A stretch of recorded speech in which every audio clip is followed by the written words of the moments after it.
there are a lot of people trying to scam in Uh-huh. this community. Like they say, oh, just recently I wrote an article about GLP-1 patches, like a sticker that you put on your arm that helps you lose weight. Okay. Like that is a scam.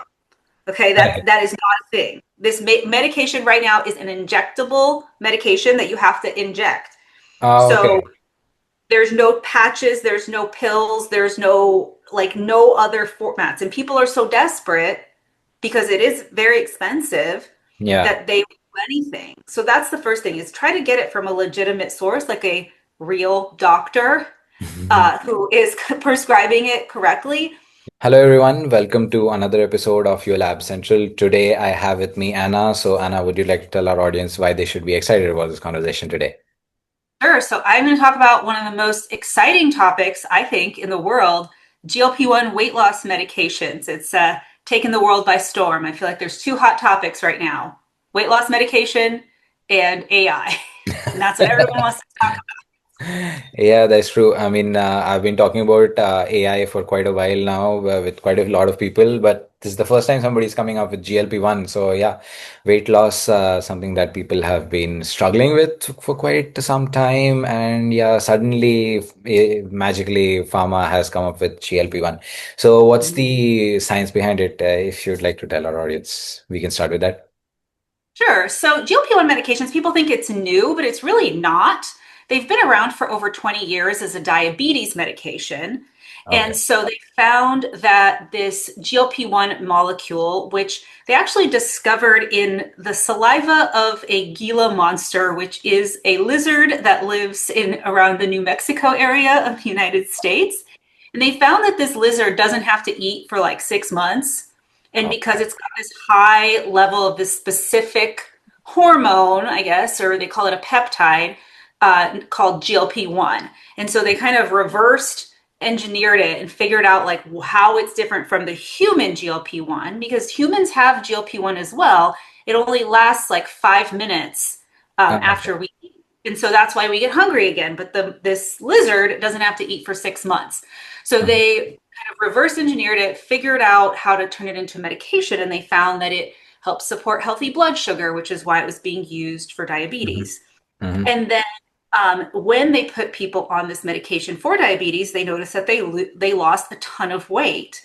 And Mhm. if you know anybody who has diabetes, they typically struggle with losing weight, even if they're doing Yeah. a lot of the right things because of the blood sugar and the insulin and all of that makes it very difficult for them to lose weight. And Mhm. so, then pharma was like, oh, obesity is a big problem worldwide, and maybe we have a solution here. So they were able a couple years ago to get it approved for obesity. I was Mhm. already kind of being used off label, and then it just exploded. So it's very effective for helping people lose weight. Okay, now obviously I'll take the skeptics side and try to ask you as many questions as I can because I just feel, I mean, obviously exercise is one way to go with it, right? But then for somebody who's just chronically struggling with it, probably this is probably a great instrument, right? But then again, it's medically effective for sure. That's why it's out in the market, right? So, what should people keep in mind? I mean, should it be only taken on prescription, or is it something that you can just start popping? Right. So I know that there's different, regulations in different countries, Hmm. but in the United States, I really think, or in every country, you really need to work with a physician and ideally some type of person like a dietitian. Hmm. I'm a dietitian, so I'm kind of, biased there. But you need to be accompanied on this journey. I think that a Yeah. lot of prescribers, at least what I'm seeing, is they write a prescription and they say, good luck. Yeah. And people are, I just read, recently that over 25% of people develop malnutrition after a year on this medication. So to Okay. some extent, I feel like we're trading obesity, which is a health problem, for malnutrition, which actually can be more severe than obesity. Right. Like obesity is a chronic condition. It won't like kill you right away. It takes a while to develop diabetes or heart disease or any of that, but malnutrition can kill you very quickly. So I think that people are forgetting that we need nutrition, that we can't just not eat anymore. And Hmm. that's where I think the biggest piece is missing, is that people are just like, oh, wow, like I'm losing weight. Let me see if I can lose more if I stop eating. And Hmm. that's where they're doing it wrong, is losing too quickly, forgetting that you need actual food in your life, and, just thinking, oh, this is good. All that matters is that I'm skinny now. Hmm. I mean, I don't know if I can relate it to, but there was, I don't know if it was a health fad earlier, the size zero thing that was there, right?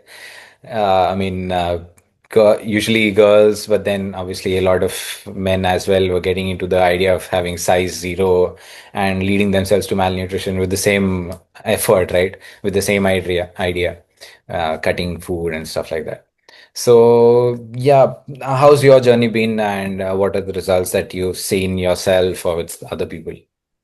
Sure. So I've been on a GLP-1 for over 2 years now, and I've lost 40 pounds. And I took it very, very slow because as a dietitian, I knew that trying to lose as quickly as possible was only going to result in muscle loss and potential even bone loss, which could Oh, later in okay. my life cause, bone Mhm. fractures. And as you get older, breaking your hip or breaking a bone is a significant cause of death, honestly, because Yeah, then you go to the hospital, you get an illness there, you know what I mean? It's just like a yeah. cycle that you can go down. And so for me, I took it like 2 pounds a month, as slowly as possible, still Hmm. trying to keep the dose as low as possible, Hmm. and was able to achieve a weight that I've never been, that's a better weight for Hmm. me, over a period of 2 years. And Right. so that's sort of the approach that I would personally recommend for people, because it hopefully protected my bone mass. I guess we'll see. Yeah. But I didn't, I worked, to gain muscle during that time. So I can visibly see that I have more muscles now. I see it in my Hmm. arms, my legs, and stuff like that. So I feel that I am healthier through the journey of the weight loss than I was, at the beginning. So Hmm. I think it's a miracle, but there's a lot of abuse. Maybe those size zero people, Yeah. there's companies that I see online that are selling to people who are of a normal weight. They Hmm. say, oh, you want to lose 5 pounds? You want to lose 3 pounds? Come on this medication. I think that that is a significant problem, because Yeah. it is a prescription medication. It's not a joke. It's not Yeah. oh, I got to go to this wedding next week. Let me drop some weight. All right. Oh yeah, it just crossed my mind actually. when but okay. Now the thing with this, right? You taking an artificial dose of a chemical, right? Rather than going the erstwhile natural way of having a healthy diet or a normal diet and doing some exercise, right? How is it different? And can you actually, I mean, as you mentioned, right, you kept your low dose as low as possible. Is there a middle path, or people should be taking either one of these or something of that sort?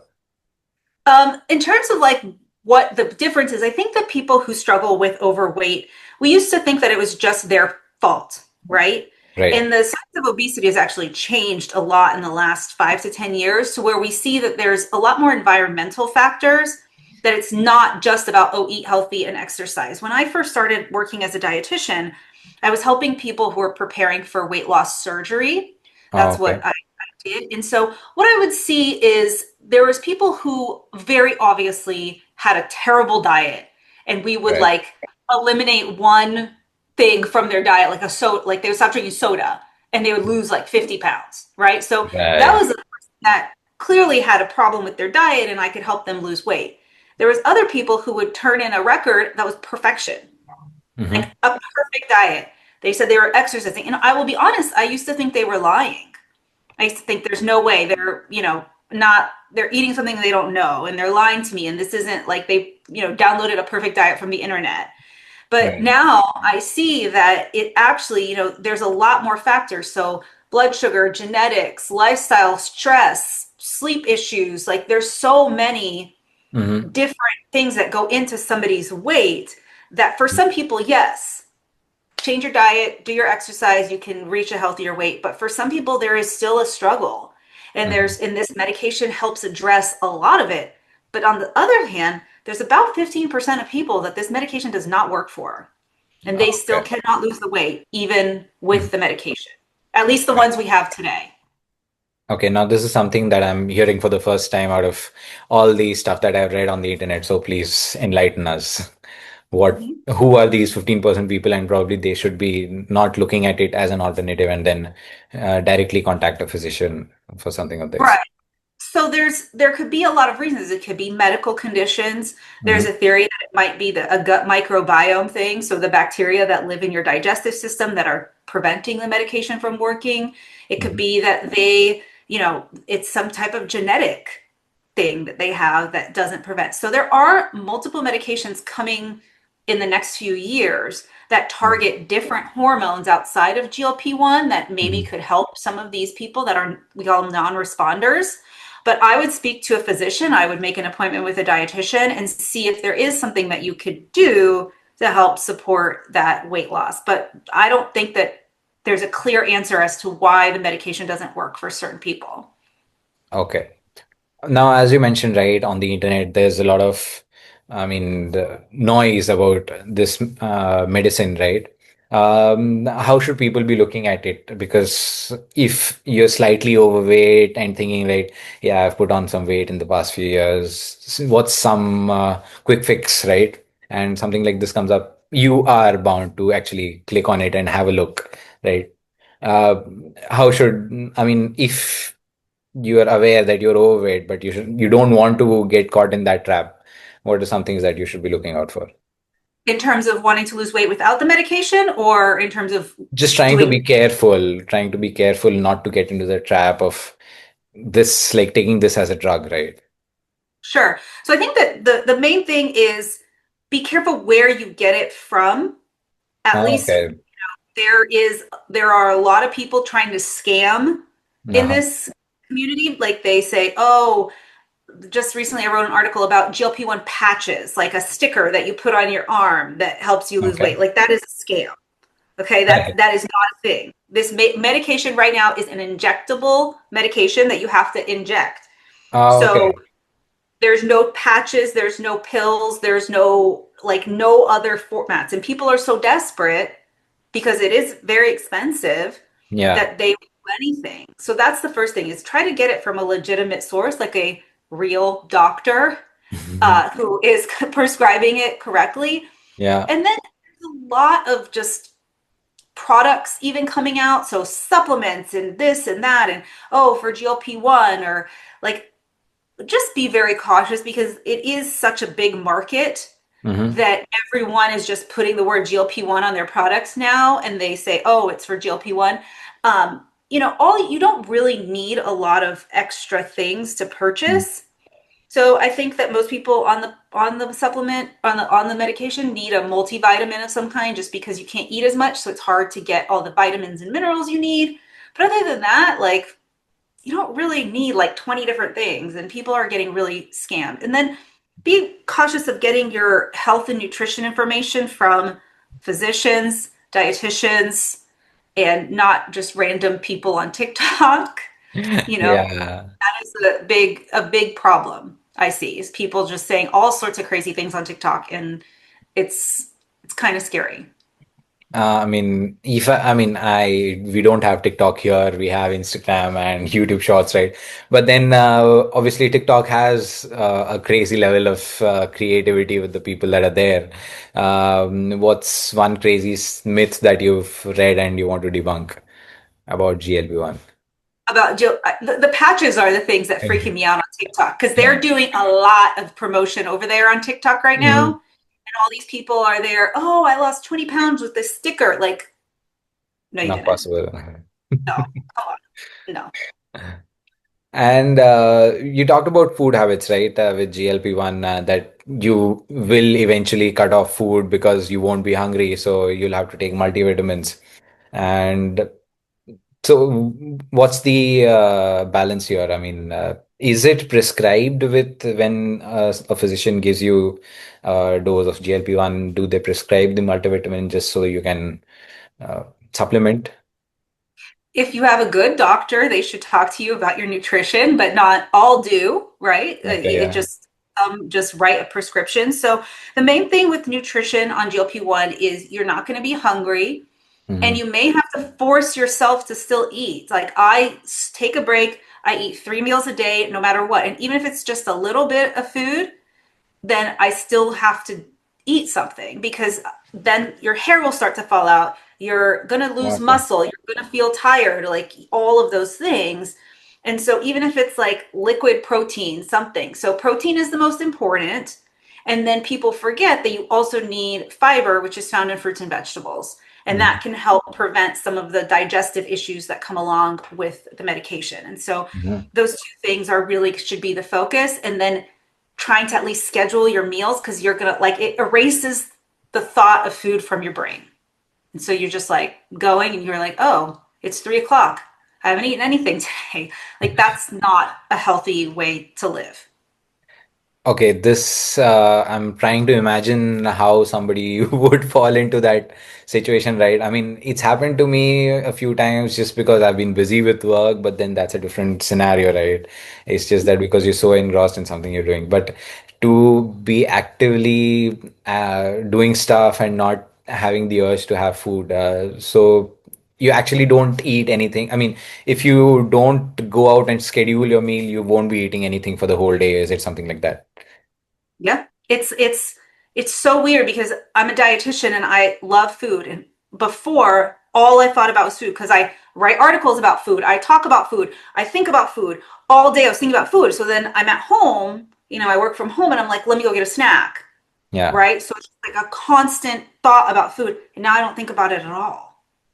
It's like it erased the thought of food from my brain. It is just the weirdest thing. And so I have to still think, okay, it's 11:30 or whatever time I want to eat. Like I have to take a break and get something, even if I'm just not hungry and not thinking about food anymore. All right. Now let's get back to, I know, should I call it traditional dietitian stuff? It's like the healthy meal, right? I don't know where to get this question started, but yeah, before we had GLP-1, right? Weight loss was a whole journey. People went on crash diets or something of that sort. Uh, what's one fad related to crash diets that you've seen on TikTok, and these days probably it won't be working because you have GLP-1 these days. Any diet that's not sustainable, that's a crash diet, is not going to work. So if you can't imagine eating a certain way for the rest of your life, Hmm. you're going to possibly lose weight and then gain it all back as soon as you stop doing that. So Hmm. ideally, what you do is change your entire lifestyle to adopt to a diet that is sustainable for you, like in a long-term way. And so it's creating like those habits. So people are really wanting to like have everything be quick, right? You want quick Yeah. fix. I want be skinnier for my wedding next month, like I'm gonna lose all this weight. But like that's just gonna make you yo-yo up and down. And that is actually worse for you in your Yes. health than being overweight, is going up and down, up and down, up and down. And Hmm. so trying to put in healthy habits, so walking, exercise, eating high protein, high fiber, it's all kind of the same, even without the medication, is trying to find that balance in those foods that you like to eat that are still good for your body, but in a more sustainable way. And then just taking it slowly. Everybody wants to get everything right now, but Yeah. the habits, even if you stay at a slightly higher weight, if you have good habits, like you are exercising, you are eating your fruits and vegetables, you are eating your lean proteins, Hmm. that will be better for your health than up and down crash diets, drinking shakes only, or whatever. There's Yeah. so many things on the internet that you can do.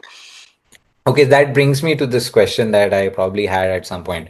So, as with crash diets, is it also the case with GLP-1 where people get onto it, get started, lose weight, and then stop using GLP-1 and then gain back the weight and probably some more again, right? Yes.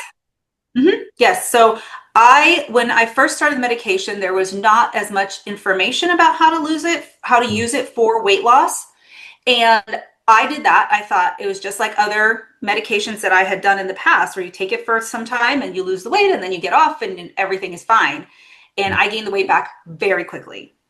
Right. And I met with a colleague of mine who was a specialist in this medication, and she said, the recommendation really is you just stay on it to some extent. And so hopefully, there will be in the future some type of protocol to reduce a dose or to figure out some sort of like middle ground. But for now, I don't plan on coming off of it. So it's just obesity is a chronic disease and it's a treatment for obesity, and there's no real Mhm. pathway at the moment for how to stop the medication. Okay, so it's like probably for somebody suffering with diabetes who is on artificial insulin and they have to be on it as long as they have diabetes, right? Yeah. So you'll just have to take it probably whatever dose your physician prescribes, Mhm. and in that sense. Yes.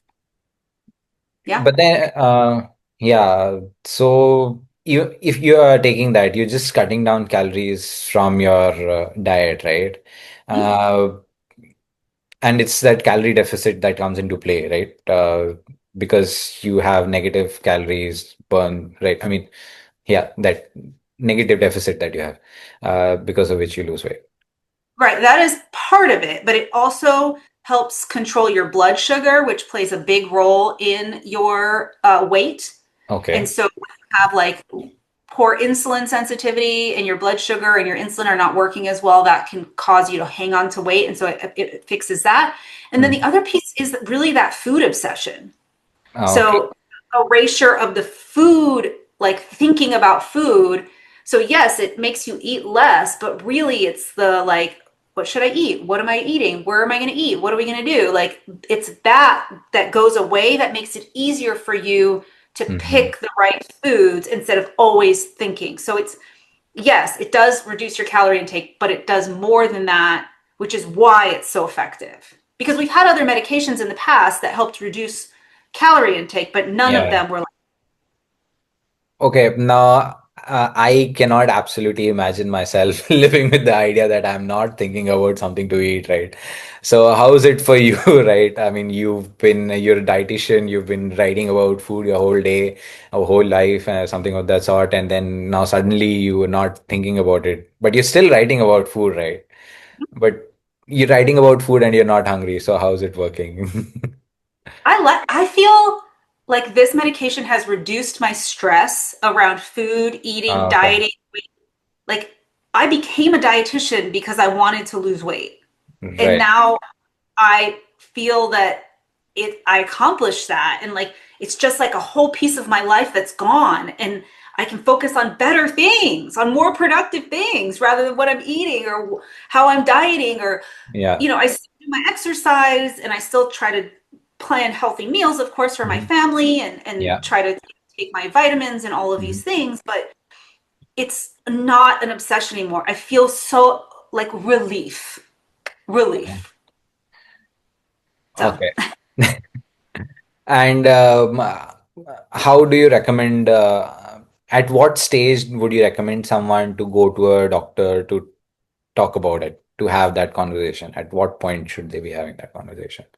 right. So the recommendation is like it's by body mass index, which is a Uh-huh. ratio between your height and your weight. So anybody who has a body mass index of over 27 with like some type of other condition like high cholesterol or blood sugar or something like that, excuse me, or somebody who has a body mass index of over 30, which puts them in the obesity category. Hmm. Those are the people that it's recommended for. But I've seen people, using it for menopause when women tend to gain weight during menopause. So, some friends of mine suddenly put on 20 pounds overnight that it wasn't normal for them. So they've been using the medication for that. So I would just start by speaking to your doctor and seeing what is recommended for you. And Hmm. the guidelines, at least here in the United States, are always changing. So some doctors recommend you do, 6 months of diet and exercise, work with a dietitian first before trying the medication, or there's just like a lot of different ways to go about it. But those are what the general recommendations are. And what do you recommend on a personal basis? I mean, that's industry guideline. What do you prefer when somebody Um, comes to talk to you about it? I I think that people I think a BMI of 27 is probably fine. Or like I said, if somebody suddenly gains a ton of weight and hasn't changed anything and it's like a hormone related issue, I would recommend they try something more before jumping to the medication. So like I said, like seeing a dietitian first, seeing if there's something they could do to manage their hormones or their sleep issues or their stress issues or something. But, if most people who come to me who ask about the medication do need to lose weight, and Mhm. so I encourage them. I think it's a miracle. I really do. All right. Before I close, Anna, so what's the freakiest transformation that you've seen with GLP-1? I know it just struck my mind. What's the craziest one that you've seen with There somebody? was a woman who came on my podcast who lost over 250 pounds on a GLP-1, and she was a prisoner in her home because of her weight. Like she couldn't take a shower except like every 2 weeks because she couldn't walk. Like Mm-hmm. even going to the bathroom was a chore. It was awful. She had to have all her food delivered, everything. She could not live. Mm-hmm. And she lost 250 pounds on a GLP-1, and she is obsessed with Disney World. And she was able to walk Uh, 8 hours at Disney World all day with her grandchildren after she lost the 250 pounds. And it was just like so powerful to yeah. see how it transformed somebody's life who was literally a prisoner of their body and now has their life back. It's transforming people like that. And that to me is so much hope in a place that was so hopeless. Yeah, that's right. I mean, from a skeptic's I mean, I was about to ask because before you mentioned grandmother, the first thing that came to mind was, I know, physical transformation videos of people just, obese and then going into a 6 month physical regime and then coming out, as you Mhm. mentioned, walking 8 hours in Disneyland. So that was the first thing that crossed my mind. But then you mentioned grandmother, so I like, okay, fine, can't contest with that argument. So yeah, thank you so much, Anna. Thank you so much for this conversation. This has been an eye opener because I definitely did not have any clue for GF on the GLP-1 side of science. And yeah, thank you for joining me. And before we close, how can people get in touch with you and know more about what you've been doing? Sure. So I have a podcast and a multi-channel platform. It's called GLP-1 Hub. And so it's glp-1hub.com. And you can find the podcast under the same name, YouTube channel, all the places. I'm there at GLP-1 Hub. And my goal is really to provide good information so you use this medication to be healthier and not just size zero or whatever. Like my goal really is to help you find a sustainable way to live a life in a healthier way and not forget to eat your food. Right. Okay. Before this, I go and say something to anybody, and I want to ask you this: is it like, can somebody do this like a one-time thing? They cannot. They should not. And get Yeah. off, you mean? Yeah. Uh, you can, but it will be unlikely that you will maintain your weight loss. About Right. 80% of the people who try to get off the medication gain the weight back. So, Right. yes, there are some who maybe can, Mhm. but it's not looking good. So it's different from the regular one. The earlier regime, right? You get into an exercise, you have a healthy diet, and but you stop exercising, so the weight gradually increases naturally. But here it's like you cut the peptide, and then you just start going back to normal as things Right. were. So the food obsessions come back, the calorie intake increases, even if you're trying to maintain that, you still have a hard time because all of that is going to come back. So I would love, I know that people are working on like protocols to help people get off or reduce the dose or something like that. It's just not quite available yet. Right.